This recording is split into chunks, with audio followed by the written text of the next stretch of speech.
Menu natin today. So, nag-crave ako ng kilawin. Ilagay lang natin to. Malinis na to siya. Binabaran ko na yan siya ng suka.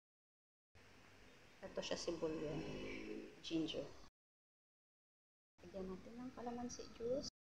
Ito kung may lemon. Kaso walang lemon. So, kalamansi na lang.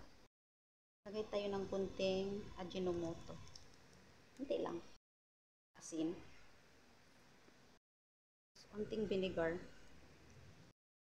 Ng ating pipino. Sili. Hindi masarap ang kilawin kung walang sili. Halo natin. Panghuli, spring onion.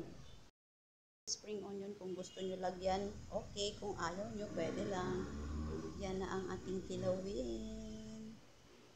Sarap yan. So, craving ako nito, kaya ito yung naisipan kong gawin. Natin yan sa ref.